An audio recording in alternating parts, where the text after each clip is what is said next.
Welcome to Warhammer Warscroll Review. I am the Twin Coot, and in this video we're taking a look at the Ironjawz unit, the Ardboyz.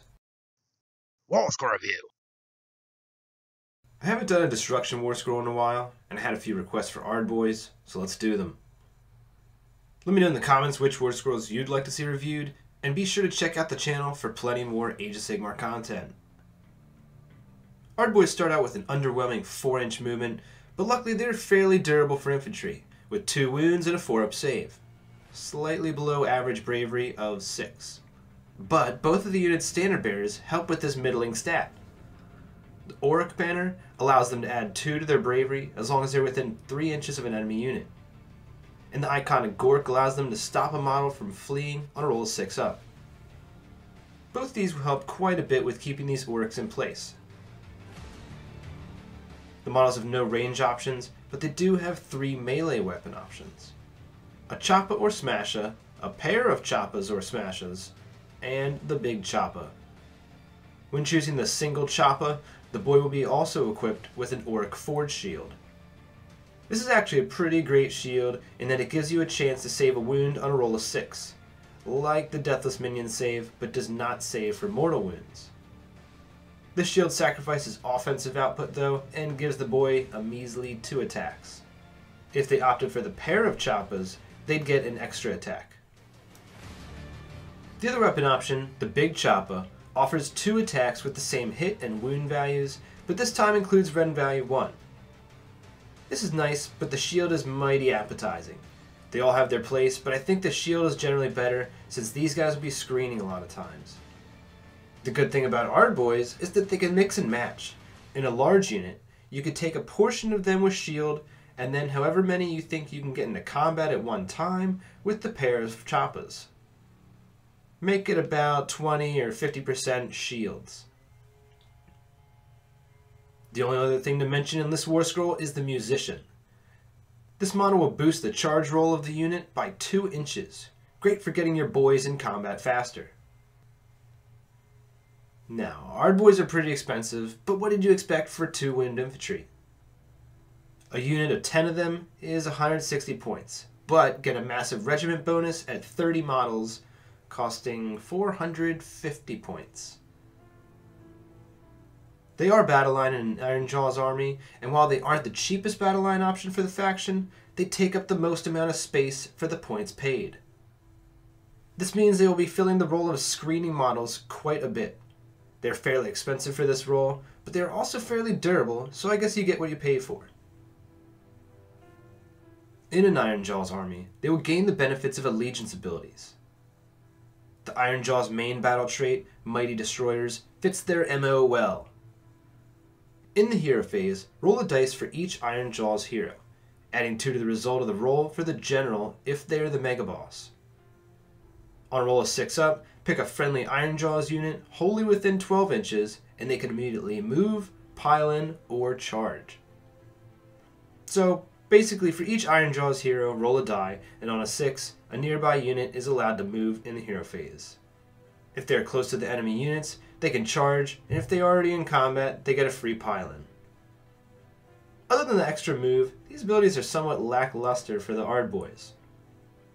Don't rely too much on them, but getting an extra move will be nice for trudging these foot soldiers up. The next portion of the Ironjawz battle trait is called Smashing and Bashing, and it's also helpful for the Ardboyz. If a friendly Ironjawz unit destroyed an enemy unit in combat, another friendly Ironjawz unit can immediately attack. Ironjawz will often have quite a few units on the field and be trying to throw them all in combat at once, so getting to fight out of sequence with the Ardboyz could mean they get to attack before taking heavy casualties. You'll probably have better targets for this ability, but it is helpful for the Ardboyz nonetheless. The final portion of the Ironjawz battle trait is a simple one. Called Eager for Battle, this ability increases charge rolls of Ironjawz by 1 inch. Meaning Ardboyz are +3 to charge, their slow speeds will thoroughly appreciate this added distance. The benefits of the Ironjawz allegiance don't stop there. The command trait Brutish Cunning would be pretty amazing paired with the Ardboyz. In the opponent's charge phase, before they make any charges, roll a die, and on a 5-up, the Ironjawz player can make a charge first. Getting a charge with a big unit of Ardboyz could be extremely effective in clogging the enemy's charge lanes. Use the charge to move a model in combat, then use the rest of the move to thoroughly screen precisely where you need it. Though you can't really rely on this, as it's just a 33% chance, having it go off can really mess up an opponent's plans. The next items to mention are the Boss Skewer and the Golden Tooth. The former adds 1 to bravery to friendly units, and subtracts 1 bravery from enemy units wholly within 18 inches. The latter allows Ironjawz units wholly within 12 inches to just ignore battle shock altogether. Normally I'd probably recommend the Golden Tooth, but with the Ardboyz you'll often be covering quite a bit of space, making the wholly within 12 somewhat hard to achieve. While it doesn't offer nearly as great a bonus, the Boss Skewer will affect more models more reliably. Paired with the Orruk banner, the unit would not only be +3 bravery, but debuffing the enemy's bravery by 1 as well. Moving on to unit synergies, we can start beefing our Ardboyz up. One of the most obvious is the Orruk War Chanter. This interesting model would allow the player to pick an Ironjawz unit and add 1 to hit rolls. This is not a bad augment to give to the Ardboyz if you get a lot of them in combat at one time. And with paired choppas, it would be even more effective.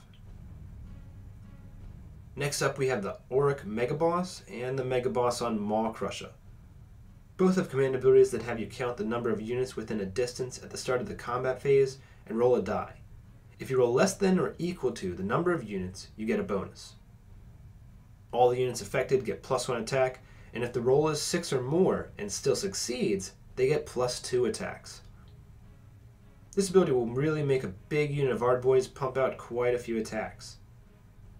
Taking multiple small units of Ardboyz, equipped differently, may be an idea when maximizing the Megaboss's command abilities.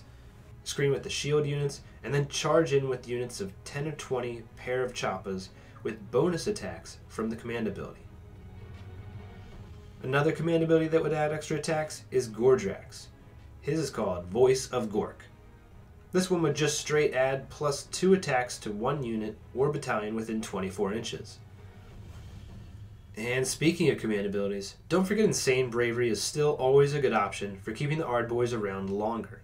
And Ironjawz even have a command trait that allows them to affect D3 units with that particular command ability at one time. It's something worth a look. The Ardboyz have plenty of ways to be augmented, but with the Weird Knob Shaman, they would be the support models. Weird Knobs get increases to spellcasting rolls when nearby other Orruk models.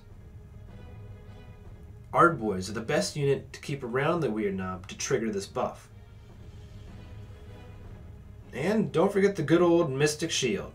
The opponent may not be expecting a 4-up save infantry unit, and giving them reroll 1s to save will put them on Stormcast level. Then take the Orruk shields for added resistance. Now onto battalions, since Ironjawz have quite a few options. Unsurprisingly, Ardfist is the Ardboyz main Warscroll battalion.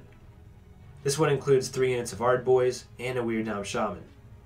The battalion allows the player to redeploy a unit of Ardboyz after they have been destroyed. For a Warscroll that is roughly the cost of 10 Ardboyz, this battalion even seems worth it if you're taking the bare minimum of Ardboyz. Throw a unit of Ardboyz forward as fast as possible.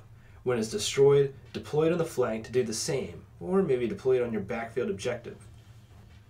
Take a maxed out unit of boys to really get your points worth for the massive regiment. Definitely take this if you're already taking the components to it.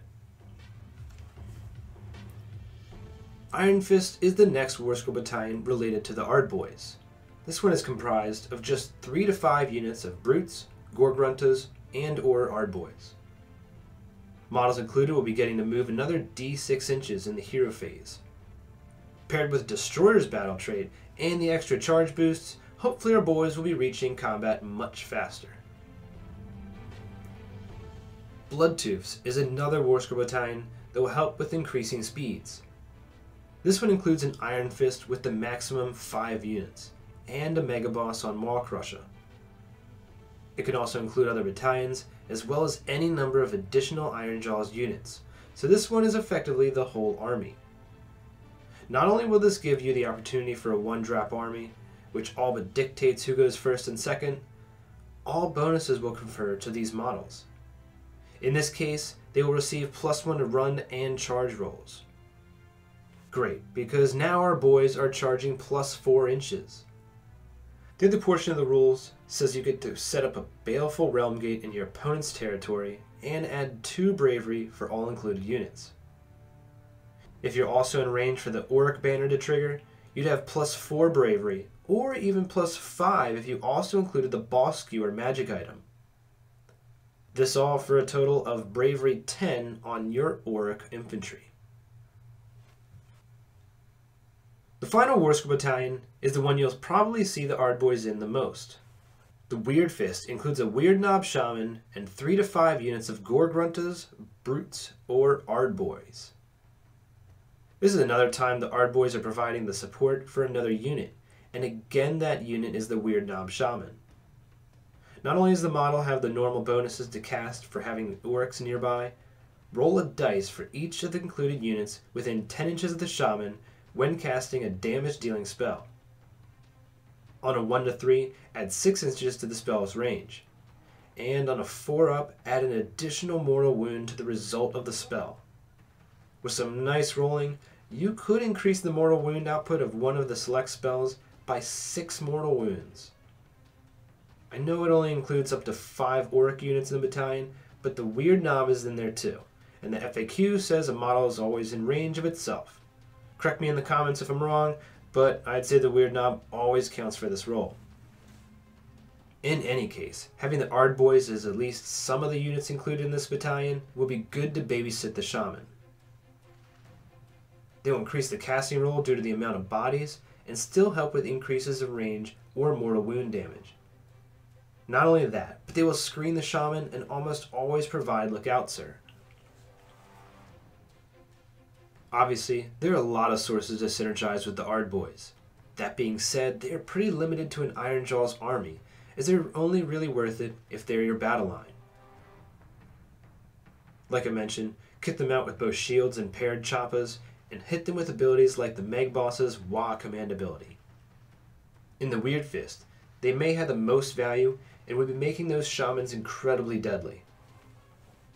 But also don't forget the Ard Fist. Overall, the Ardboyz receive a 4 out of 5. They are important to an Ironjawz army as they are the best place to find a solid screen without dipping into allies. What do you think of the Ardboyz? What Warscrolls would you like to see reviewed next on the channel? Let me know your suggestions, questions, and thoughts in the comments below, and thanks for watching.